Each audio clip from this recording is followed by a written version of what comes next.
Commercial papers. तो चलिए commercial papers समझते हैं क्या है। An unsecured money market instrument issued in the form of a promissory note. चलिए यहां पे समझते हैं जो भी टेक्निकल टर्म्स यूज हुए। An unsecured money market instrument, तो पहले हम आपको बताएं मार्केट दो तरीके के होते हैं, एक money market and second is capital market. I think you know about capital and money market. Capital market जो है और मनी मार्केट हम पहले डिस्कस करते हैं। कैपिटल मार्केट हमारा टॉपिक नहीं है क्योंकि मनी मार्केट यहां वर्ड यूज हुआ है, दैट्स व्हाई मनी मार्केट। देखिए मनी मार्केट एक ऐसी जगह है, अब तो जगह नहीं है, ये तो ऑनलाइन होता है सब कुछ।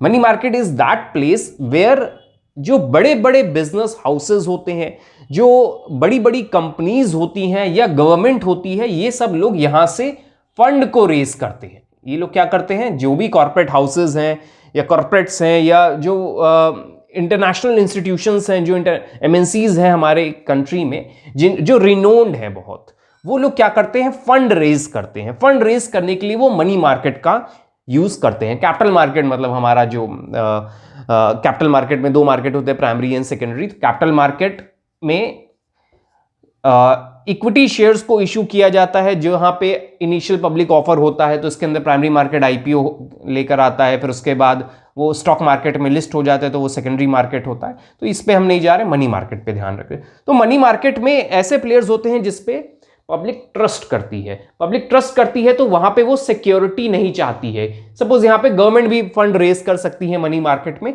तो ये ऐसी जगह है जहां पे बिग कॉर्पोरेट हाउसेज हैं, गवर्नमेंट है और अलग अलग गवर्नमेंट की कंपनीज हैं जो फंड को रेज करती हैं। अब यहां कमर्शियल पेपर हमने क्या बताया, commercial paper is an unsecured money market instrument.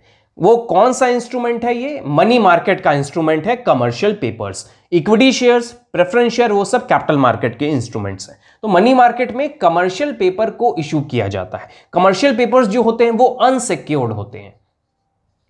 अभी अनसिक्योर्ड वर्ड का क्या मतलब है, अनसिक्योर्ड मतलब यहां पे कोई सिक्योरिटी नहीं रखेगी कंपनी जब फंड को रेज करेगी। सपोज कंपनी ने कमर्शियल पेपर इशू किए मनी मार्केट में आकर, और उसके बैकअप में कुछ, देखिए जब फंड इशू करेगी कंपनी मनी मार्केट में, तो एक तरह से वो कंपनी फंड ले रही है।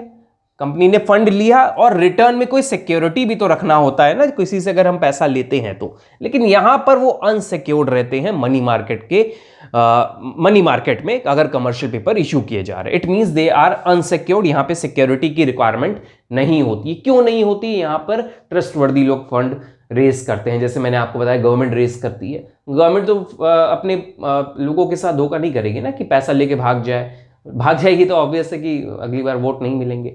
बड़ी कंपनीज होती हैं वो एक तरह से फ्रॉड नहीं करती हैं अपने कस्टमर या पब्लिक के साथ, that's why they are issued under money market. तो कमर्शियल पेपर आपको समझ में आया। अभी हमने बताया मनी मार्केट में इशू होते हैं, अनसिक्योर्ड होते हैं। आगे देखते हैं क्या है। An unsecured money market instrument issued in the form of a promissory note.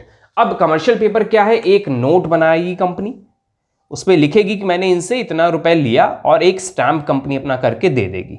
तो ये क्या है, एक प्रोमिसरी नोट के फॉर्म में इशू करती है कि मैं आपसे इतना रुपए ले रही हूं और इतने टाइम के बाद हम आपको रिटर्न करेंगे वो पैसा। So this is your commercial paper. यहां पे कुछ अलग से ऐसा कुछ नहीं है, एक डॉक्यूमेंट बनाएगी कंपनी, मनी मार्केट में इशू करेगी, सिक्योर नहीं रहेगा। आगे यहां पे देखते हैं क्या लिखा हुआ है।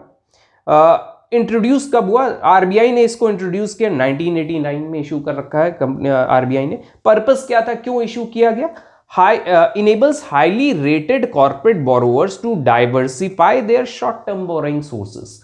देखिए कंपनी को फंड की रिक्वायरमेंट होती है अपने बिजनेस को डाइवर्सिफाई करने के लिए। तो जो बिग कॉर्पोरेट हाउसेज है, यहाँ पे लिखा है ना हाईली रेटेड, अब ये मैंने आपको यूज किया, यहाँ पर हर कोई पैसा रेज नहीं कर सकता कि कोई भी कंपनी आई फंड रेज करके चली गई। यहाँ पे हाईली रेटेड मीन्स कि जिनकी क्रेडिट रेटिंग अच्छी है, जिनकी गुडविल अच्छी है मार्केट में, वही रेज कर सकती हैं। तो यहाँ पर्पस क्या है, जो हाईली रेटेड कंपनीज हैं उनको फंड की रिक्वायरमेंट को पूरा करने के लिए, जो शॉर्ट टर्म रिक्वायरमेंट होती है उसको पूरा करने के लिए कमर्शियल पेपर को इशू करने के लिए बनाया आरबीआई ने। Second is provides an additional investment instrument for investor. जो भी इन्वेस्टर्स होते हैं जो मनी मार्केट में पैसा लगाना चाहते हैं, तो उनके लिए एक नया इंस्ट्रूमेंट मिल गया कि कमर्शियल पेपर के थ्रू भी आप फंड खरीद सकते, फंड को पैसा इन्वेस्ट कर सकते हैं, sorry. Next is eligibility and issuance, कौन इसको इशू कर सकता है, क्या एलिजिबिलिटी होती है उसकी। Initially issued by corporates but now primary dealers and all India financial institution can also issue commercial papers. तो स्टार्टिंग में ये सिर्फ जो कमर्शियल पेपर इशू करने का राइट था वो सिर्फ कॉर्पोरेट्स के हैंड में था, जो हाईली रेटेड कॉर्पोरेट्स होते हैं। अब लेकिन ये धीरे धीरे प्राइमरी डीलर्स जो हो गए, इंडियन फाइनेंशियल इंस्टीट्यूशंस हो गई, ये सब भी इशू कर सकते हैं।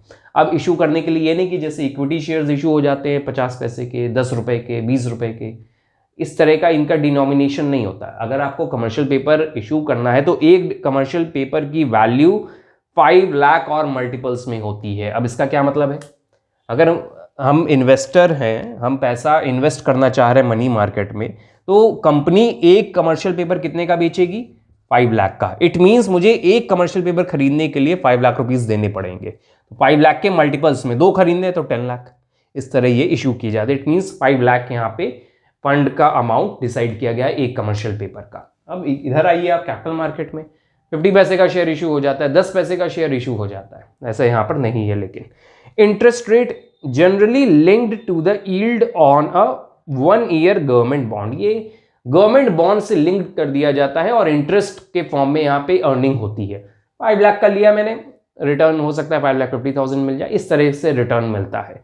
क्रेडिट रेटिंग रिक्वायरमेंट होती है यहाँ पर, तो आपको हम क्रेडिट रेटिंग के बारे में बता दें क्या होता है। Suppose I am a company, A limited करके है मेरी कंपनी का नाम, और मेरी कंपनी जो है फंड रेज करती है डिफरेंट सोर्सेज से, और कंपनी ने फंड रेज किया, इट मींस कंपनी ने डेट लिया है अलग अलग सोर्सेज से। तो डेट जो लिया है उसको हम टाइमली रीपे करते हैं कि नहीं, इंटरेस्ट का पेमेंट टाइमली करते हैं कि नहीं, प्रीमियम का पेमेंट टाइमली रीपे करते हैं कि नहीं, ये सारी जो हम एक्टिविटीज कंपनी करती है डेट से रिलेटेड, उस सबको देखकर कंपनी को रेट दिया जाता है। कंपनी की क्रेडिट की रेटिंग की जाती है कि ये अगर ए लिमिटेड क्रेडिट लेता है तो वो टाइमली रीपे करता है कि नहीं, कोई पास्ट में कुछ ऐसा फ्रॉड तो नहीं कर रखा है कि रीपे नहीं किया। तो इसी बेसिस पे जो क्रेडिट रेटिंग एजेंसीज होती हैं कंट्री में, वो रेटिंग देती हैं इन कंपनीज को जो मनी मार्केट में फंड कमर्शियल पेपर इशू कर रही हैं। तो वो रेटिंग जो रेटिंग रिक्वायरमेंट है, अगर सपोज ए लिमिटेड को मनी मार्केट में कमर्शियल पेपर इशू करना है तो उनके पास क्रेडिट रेटिंग होनी चाहिए। वो क्रेडिट रेटिंग में भी एक रेट होगा कि इस रेट की अगर आपकी क्रेडिट रेटिंग है तो आप कमर्शियल पेपर इशू कर सकते हैं।